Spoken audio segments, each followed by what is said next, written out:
Hi, everybody. It's Adam with HeartValveSurgery.com, and this is a special surgeon question and answer session all about minimally invasive mitral valve repair surgery and tricuspid valve surgery. I'm thrilled to be joined by Dr. Mark Gerdish, who is the Chief of Cardiac Surgery at Franciscan Health in Indianapolis, Indiana. During his extraordinary career, Dr. Gerdish has performed over 4,000 heart valve operations, and he is a longtime supporter of HeartValveSurgery.com, where he has performed over 100 successful operations on patients in our community. Dr. Gerdish, are you there? I am here. Hello, Adam. Good afternoon. Hey, Dr. Gerdish, thanks for being with us today. And we're going to get to this really fascinating topic about minimally invasive mitral valve repair and tricuspid valve surgery. But first, I have a true-false question for you. I understand that your commitment to heart valve disease goes beyond the operating room all the way to your license plate. I've recently learned, again, I'm going to ask you to confirm this, that your license plate may be HRT VALV. Is that true, Dr. Gerdish? That is true.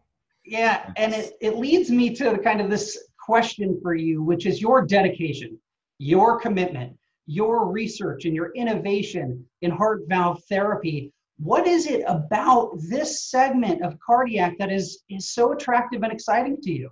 Adam, it is all I do as far as my profession goes. And it is a little bit of an obsession because I spend my spare time studying or doing research in heart valve disease.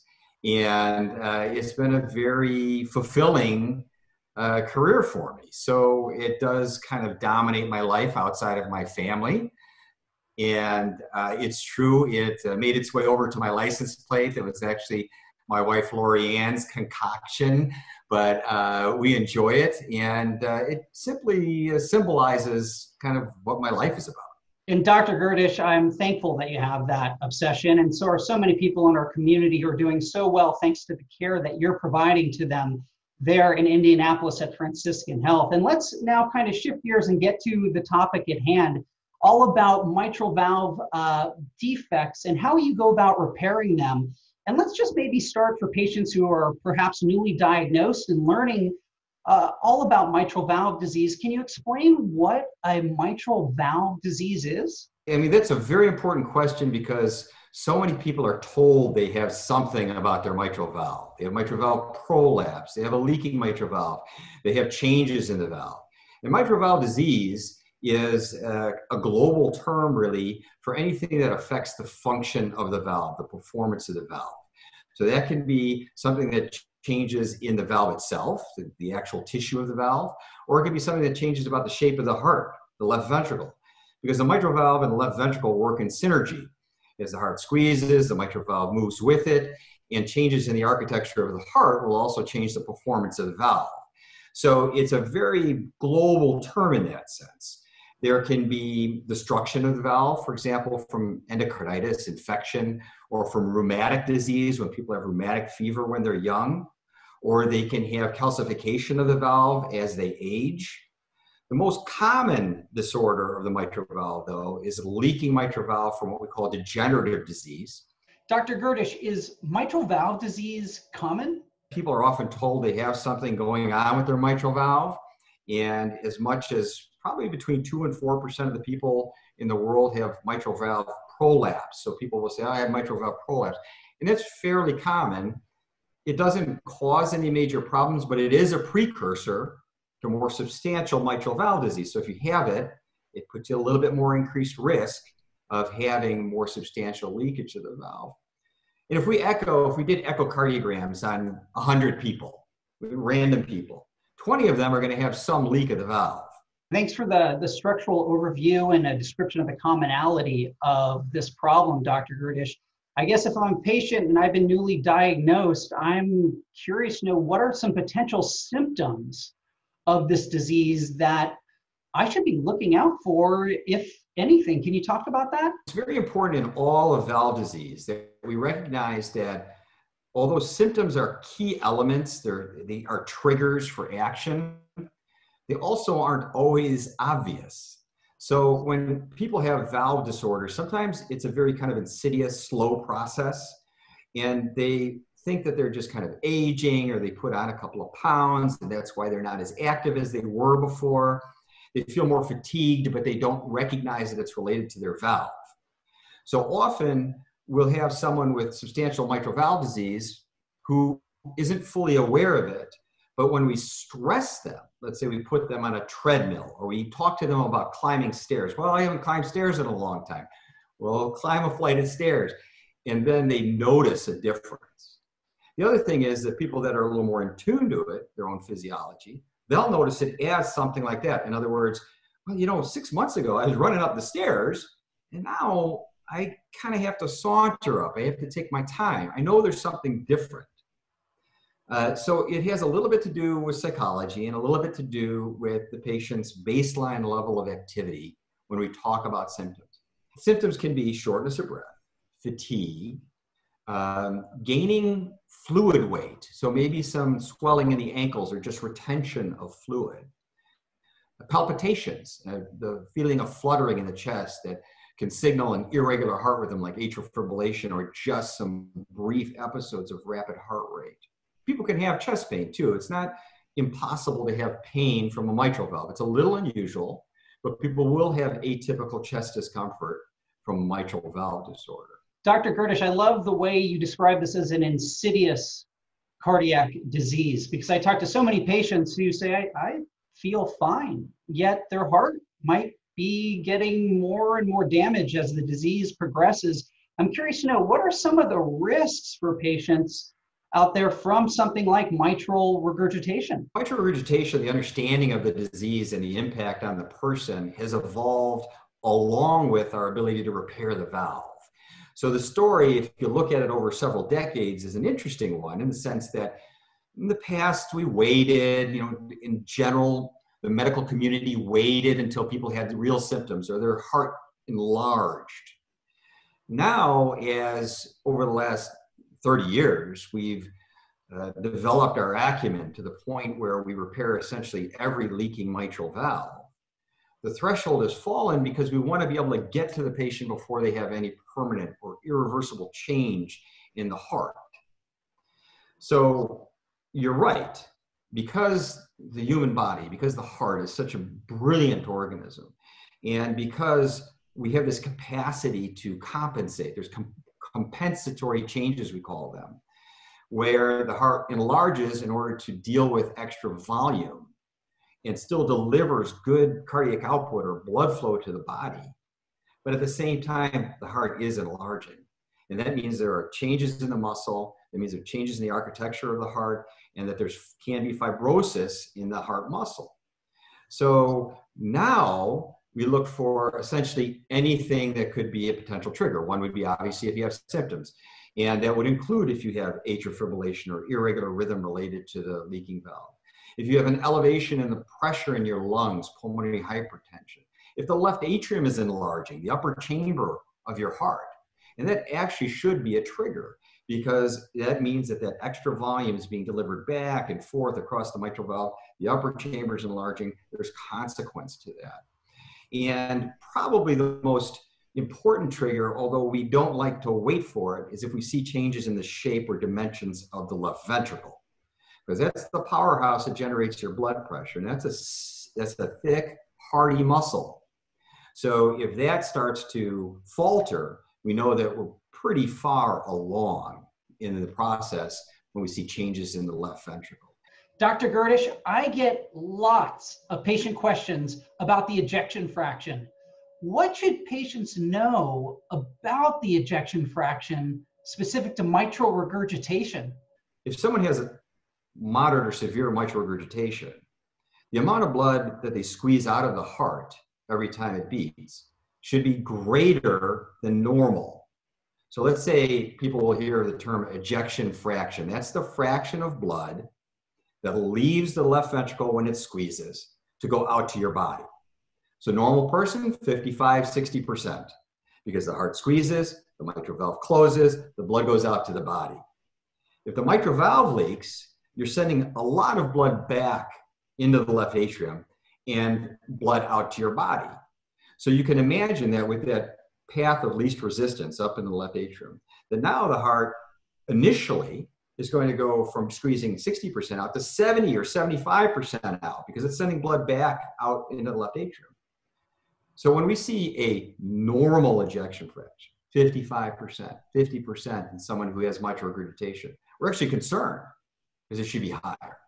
So it's very important that when somebody has a leaking mitral valve, that there's a person who can study it and really realize what the factors are for that patient. And indeed, many people don't need anything done. They don't need anything done then, and they may not need anything done for a long time. But you just don't want to miss the golden moment, the opportunity to intervene for the heart. And Dr. Gerdish, let's talk about how you and your team in those golden moments go ahead and help your patients avoid those risks with different forms of therapy. Can you talk about, I know you referenced mitral valve repair a little earlier. Can you talk about the treatments you use to treat mitral regurgitation? Of course. So in mitral valve repair is the most important, that's kind of the titular line, right? That's the thing that you have to focus on with a leaking mitral valve. So above all else, the mitral valve, when it's leaking, should be repaired. The reason being, and this was demonstrated again, this was demonstrated over 30 years ago initially by Dr. Carpentier, with whom I spent time in Paris when I was in training, that if a mitral valve can be repaired, you can restore the person back to their normal life curve. It's one of the few things in medicine where we can put somebody back to the normal life curve. In other words, if you have mitral regurgitation and we fix it at the right time, you will live just as long as somebody who never had mitral regurgitation. And that is beautiful. So the most important thing for us is timing, and then to be sure that we give every opportunity to repair the valve. And the vast majority of people with leaking mitral valves can be repaired. So number one, repair the valve. Dr. Gerdish, can you talk about the differences between mitral valve repair and mitral valve replacement? Sure. Again, a very important difference. Mitral valve replacement, still a very good operation, right? And so someone who has a damaged or very sick mitral valve, the replacement is better than leaving them with their damaged, sick valve. So mitral valve replacement is a good thing for folks who cannot be repaired, because we know that we will extend their lives relative to their damaged valve. But if we can repair their valve, we can restore them to a normal life curve. If we replace their valve, the replacement valve will give them back good hemodynamics. Blood will flow through well, it'll go in the right direction. But there's a little bit of risk attached to a replacement valve, no matter what kind of valve we use. If it's a tissue valve or a mechanical one, it doesn't matter. There is a little bit of risk attached to that device because it's a foreign body inside the heart. So mitral valve replacement is still good, still helpful when we have to do it, but we try to repair it in every situation that we can. Dr. Gerdish, if I'm a patient, I'm hearing about this restoration of the valve and the restoration of life expectancy to normal. Mitral valve repair is high on my list of the operation that I want to go and have performed on me. I've just got a question for you. Do all surgeons out there perform mitral valve repair therapies? As it turns out, if we look across the entire nation, mitral valve surgery itself is a little bit sparse. We have centers like ours and other places where they do lots of mitral valve surgery. So I might do 100 mitral valves in a year. If we look at the median across the nation, it's about 5. So it's true that many surgeons don't have the opportunity to be as invested in mitral valve therapy, and so don't see as much mitral valve disease to treat. So it has, and over the years, it has kind of funneled down and focused into centers where surgeons are dedicated to the disease process, understand it, and are able to perform the operation. For the patients out there, finding a specialist is super important for this type of therapy. And Dr. Gerdish, what I know from you is that you've taken this specialty one step further, and you're using minimally invasive techniques to help your patients. Can you shine some light on what it is you're doing there at Franciscan Health in terms of minimally invasive procedures for mitral valve repair? Minimally invasive surgery was a bit of a journey for me. And I think I came into heart surgery just the right time because I'm not old and I'm not young. So I was part of kind of the genesis of minimally invasive surgery and was able to kind of take advantage of each component as it came along. I would stress for every patient, the absolute most important thing is not the incision. It is a perfect operation. It is a perfect repair. It is a complete operation.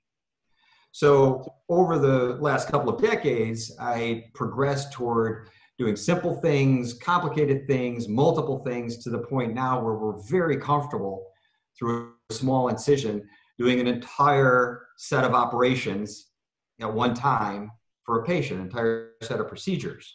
But we evolved to that safely, slowly, being sure that we could give them exactly the same operation. And I think this is the most important component. If someone's going to do minimally invasive operation, they have to be able to deliver the same operation that they would through a larger incision. So we drove toward that. And the other thing that we really learned was that we could take what were multiple little incisions that we might make for cameras and arms and things, and we coalesce them into one small incision, and we could do the entire operation through one small incision. And we combined that with a technique for creating anesthesia at the site. We used a cryo probe, a freezing probe that makes that area numb. And we were able then to have a consistent operation that simply always works, where we go through one small incision, the patient isn't uncomfortable, and we've been super pleased with it now for several years. Dr. Gerdish, you talk about how you're using new technologies like cryoanalgesia to help your patients recover, smaller incisions. Does this help in the recovery of patients who are getting minimally invasive procedures? The recovery is affected in a few different ways, I think. So first of all, again, I'll say it's the most important thing to have a perfect operation. We are able to do the operations through a small incision. The small incision has a few impacts. One is psychologically, it's just nice not to have an incision. You have a small incision. Most people can't even notice it after a bit. Number two, I have a lot of people that need to get back to work, and some of them have to do heavy lifting, and I can get them back to it very quickly. Number three, their mobility is rapid. In other words, they come out of surgery. I have people sometimes go home at day 2 or day 3 just because they feel fine and they want to get out of the hospital. So it has that way of kind of expediting the recovery. And certainly for people who are physically active, it's super nice because there really isn't a limitation of their activity other than very heavy lifting for a little while.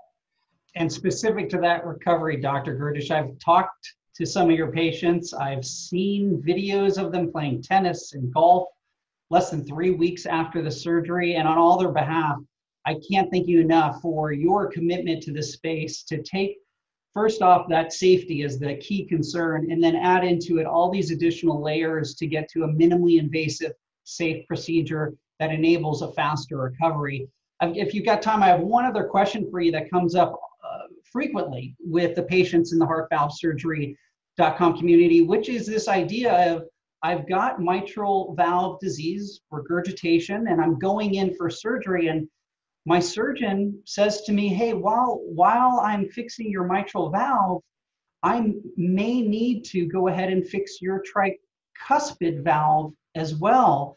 And that often takes patients by surprise, which I'm really hopeful you can help patients understand the why and the how a tricuspid valve might need to be repaired during a mitral valve surgery.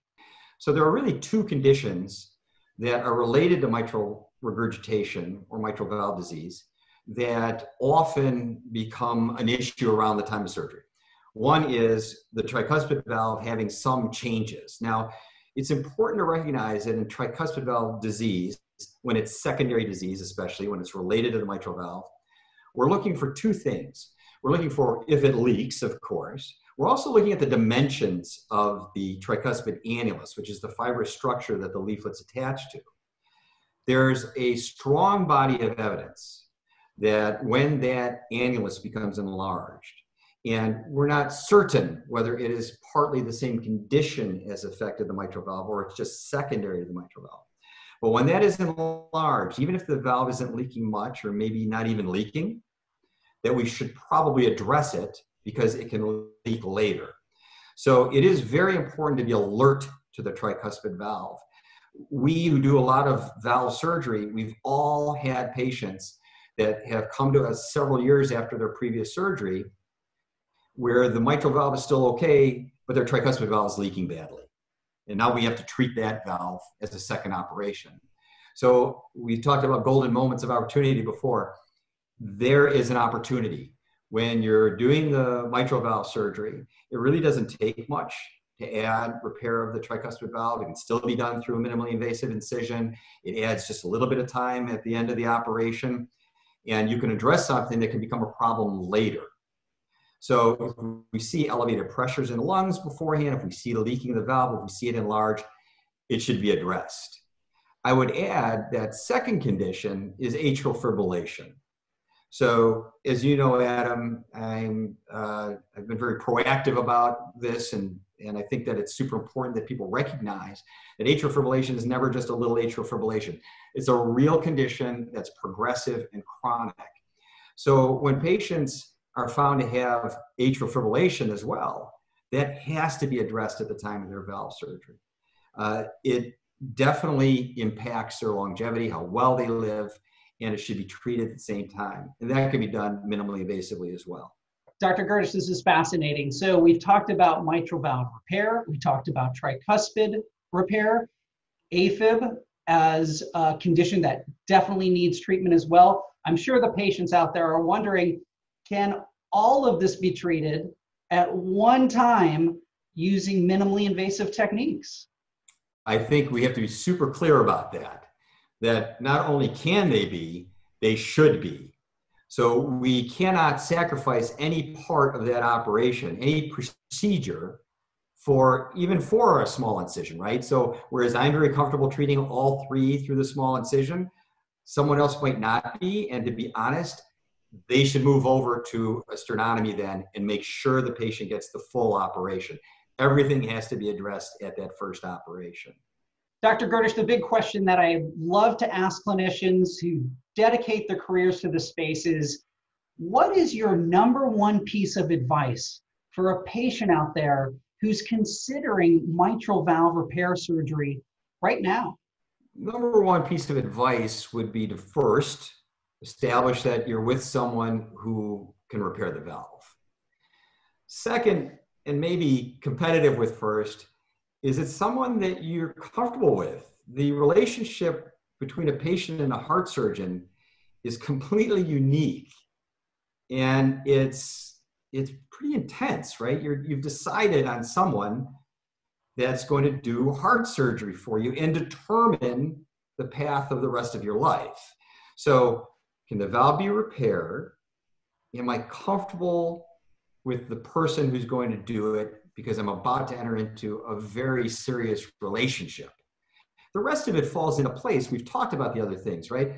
The valve repair, addressing the concomitant conditions. Look at the entire experience, feel comfortable. Heart valve surgery is rarely an emergency. So patients have time to study, to learn, to spend time talking to people, get second opinions, and be sure that they're comfortable with what they're going to have done. Dr. Gerdish, that's incredible advice, and I hope all the patients out there really listen and learn from that. And if you need to, press rewind to make sure you are best positioned for this procedure should you need it.